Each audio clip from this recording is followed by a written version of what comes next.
Hari ini kita ada di Pantai Luari dan kebetulan tamang-tamang ini dorang ada bikin kegiatan transplantasi karang begitu. Transplantasi. Jadi ini dengan Bro Willy, boleh bilang begitu? Siap. Bro Willy. Bro Willy ini salah satu orang yang bikin kegiatan itu, transplantasi.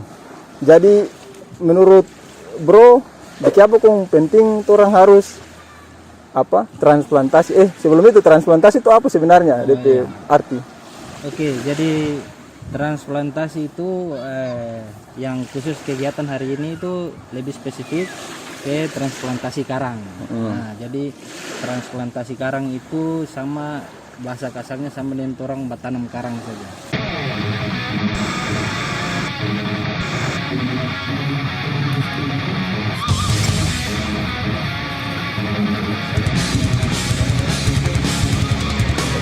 Oke, sekarang kita mau pergi ke titik lokasi transplant yang ada di Desa Luari, Kabupaten Halmahera Utara.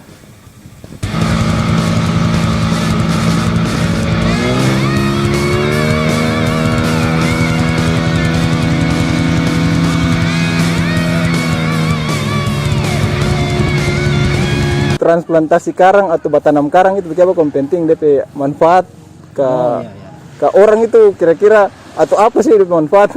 Iya, jadi DP manfaat banyak karena ketika karang itu pulih, karang kan terumbu karang itu kan satu ekosistem. Jadi dia cukup punya banyak manfaat untuk di lingkungan laut, termasuk kepada masyarakat juga. Iya. Jadi ketika si ekosistem karang ini Bagus jadi lebih baik, ya itu bisa menunjang juga kehidupan masyarakat di sekitar begitu. Kalau ini lokasi menjadi lebih baik, makanya kegiatan transplantasi ini penting supaya masyarakat juga bisa terima dia punya manfaat gitu. Jadi kayak karang itu mungkin kayak macam awal daripada ekosistem ikan dan satwa-satwa yang lain toh. Jadi kalau karang itu rusak, ikan itu juga mungkin ikan pasti terada. Karena DP habitat atau DP tanpa cari makan begitu lah. Tanpa cari makan, terus tanpa ikan telur, tanpa ikan barana, ikan-ikan kecil juga bisa jadikan terumbu karang sebagai tempat persembunyian. Jadi manfaatnya sangat banyak, baik ke alam maupun kembali ke masyarakat itu sendiri.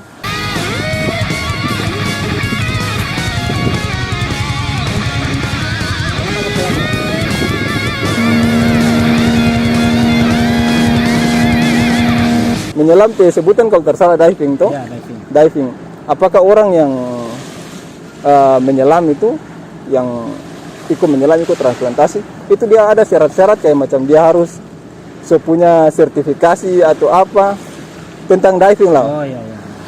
Jadi untuk batanam karang, memang secara teknis aktivitas yang digunakan untuk penyelaman yaitu aktivitas penyelaman atau diving. Iya. Untuk Karena mungkin tanam karang di atas itu pasti dalam air.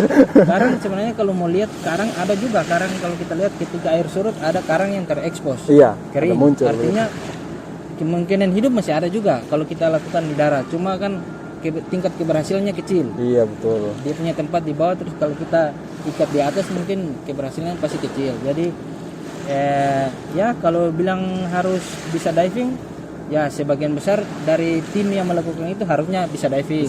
Ya.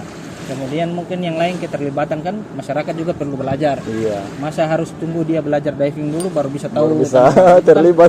Menghambat. Jadi ada yang kita bawa dekat-dekat dengan permukaan, terus masyarakat terlibat, bisa tahu ternyata tanam karang itu seperti ini. Ternyata ini mudah dan bisa bikin. Bisa orang lakukan begitu. Bisa lakukan. Jadi tanpa harus diving sih sebenarnya bisa terlibat, tapi secara garis besar keseluruhan tim yang melakukan aktivitas penanaman karang sudah pasti harus bisa diving. diving. Karena mau susun media di bawah, posisi dan lain sebagainya pasti harus diving.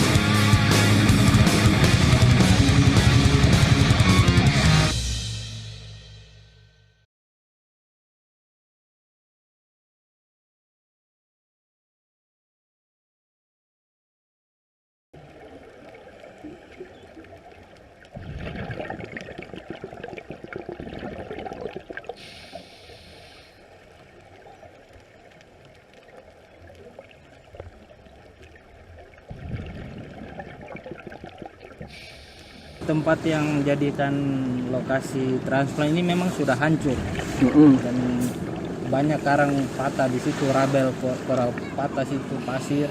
Kemudian dijadikanlah sebagai tempat transplantasi karena dianggap akan cocok karena sebelumnya sudah ada karang yang tumbuh cuma mungkin rusak karena aktivitas manusia, pengeboman. Jadi kita gunakan lokasi itu untuk kasih pulihkan lagi. Jadi tanam kembali di lokasi itu. Karang berarti karang yang sama sudah itu yang karang ada yang di. mirip-mirip sudah sih. Jadi dia atau kemungkinan untuk tumbuh itu pasti lumayan besar. Kesempatan untuk tumbuh lebih besar. Dan mungkin penyebab utama atau penyebab yang paling besar karang itu rusak kayaknya manusia ini, mungkin secara alami karang bisa rusak. Ya, karena manusia.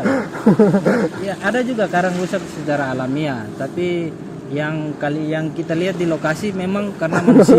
Itu kira-kira dong bikin bagaimana sampai karang rusak itu? Jadi banyak aktivitas banyak, mulai ini kayak Lego jangkar. Oh, betul. Aktivitas bom, walaupun aktivitas bom sudah semakin hari semakin kurang, tapi ada saja yang masih lakukan itu. Jadi yang dari manusia kayak begitu. Terus ada racun juga, potas itu merusak karang juga. Yang kita tahu sih, yang kita baca-baca, yang kita nonton di internet, itu karang itu pertumbuhan lama ini. Maksudnya kalau kasih rusak itu cepat daripada untuk kasih kembali begitu. Ya, rusak tuh dalam sekejap bisa rusak. Bisa rusak banyak lagi. Tapi kalau bertumbuh lambat, nah makanya kegiatan-kegiatan kayak begini, transplantasi karang itu perlu digerakkan karena tadi contoh yang rusak oleh manusia toh, maka ya mau tidak mau manusia juga yang harus memperbaiki, orang harus terlibat. Jadi kalau mau tunggu dia pulih bisa, secara alamiah bisa, tapi lama proses dan baru itu bukan jangka waktu yang singkat, pasti lama sekali. Baru jadi, kalau DP manusia aktivitas merusak tetap ada, akan DP pulih itu lebih lama lagi. Ya, DP kehancuran semakin besar. Makanya harus dilakukan.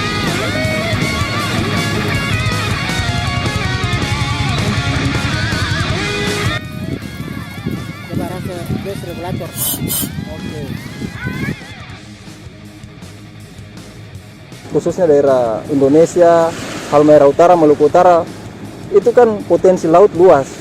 Tapi menurut Bro Willy ini, siapa kong diving atau penyelaman olahraga bawah laut lah begitu, itu belum jadi kayak macam apa ya, belum top lah begitu. Orang-orang banyak belum tahu. Gitu belum tahu. Sebenarnya aktivitas penyelaman ini, diving ini sangat menyenangkan di bawah sana. Kita melihat kehidupan yang sangat berbeda dengan kehidupan sehari-hari di darat. Ya. Cuma kan kadang-kadang informasi ini tidak sampai ke masyarakat. Ada kalau bercerita untuk orang perorangan sudah pasti setiap pelaku wisata pasti akan melakukan promosi, menawarkan kepada orang. Tapi itu kan orang perorangan. Iya, orang perorang. Kalau bilang agak berat ya, agak berat. Harus bukan cuma yang tahu diving mempromosikan itu, tapi juga ada keterlibatan masyarakat, pihak pemerintah juga yang mendukung supaya bisa jalan gitu. Kalau cuma perorangan ya lama begitu. Lambat. Orang susah mau kenal. Karena kan orang kan biasa bercerita karang, ikan, tapi kalau orang itu belum lihat langsung DP keindahan di bawah, orang kayak macam siapa sih orang susah-susah mau tiba tanam karang. Iya, betul. Tapi kalau kita rasa kalau orang so diving begitu menyelam terus lihat keindahan di dalam air itu, orang akan berupa harus jaga ini keindahan ini toh. Lalu menurut Kak Willy sendiri tentang Pantai Luar ini potensi ini besar tuh yang kita lihat saja DP wisata dong mulai atur bagus-bagus, kemudian belum lagi di bawah air. Yang kita ingin Kak Willy mungkin bisa bagi pesan di orang yang nonton video ini nanti entah di mana saja, di lokasi mana saja, mengapa kok penting orang ini jaga terumbu karang atau bawah laut lah begitu. Oke, jadi yang pertama yang harus orang sadari bahwa orang berada di lokasi yang atau wilayah yang orang luar negeri itu paling inginkan. Betul. Orang harus menabung bertahun-tahun baru bisa datang ke Indonesia, bisa menikmati lihat ini. pantai Pasir Putih, bahkan ada yang sampai mati karena lihat pantai. Iya, di luar negeri itu betul. Sebenarnya kalau orang sadar akan potensi-potensi ini, orang akan dengan sendirinya jalan. Wah, kalau begitu harus jaga. Iya. Harus jaga ekosistem, kemudian masyarakat juga sosial ekonomi, maksudnya masyarakat juga harus bisa menyesuaikan dengan, bukan harus sama ya dengan Dengan budaya daerah lain. luar. Cuma ketika orang lain datang kemari, kita harus tahu cara sopan santunnya seperti apa, supaya mereka juga nyaman. Kalau mau lihat potensi, ya ini kita sudah punya potensi, tinggal bagaimana bisa Diolah, dikembangkan. dipromosikan keluar, kemudian masyarakatnya siap, pasti bisa ini bisa lebih besar lagi. Iya. Karena kita sudah berada di tempat yang sangat indah ini. Pokoknya tiada Paling duanya lagi. bagus, ya. Jadi mungkin dari Bro Willy penjelasan yang kita bisa simpulkan sih, kalau orang jaga samudra sampai kekayaan laut, yang tadi Bro bilang itu, orang bule itu orang menabung bertahun-tahun untuk datang di sini. Dan kalau kekayaan laut terjaga, pantai dan bawah laut tuh, mungkin akan dengan sendirinya mendatangkan keuntungan. Kemudian dia akan berkelanjutan kalau orang jaga toh. Iya. Pasti akan berkelanjutan. Oke, mungkin begitu saja, Bro. Oke. Makasih lagi. Mantap.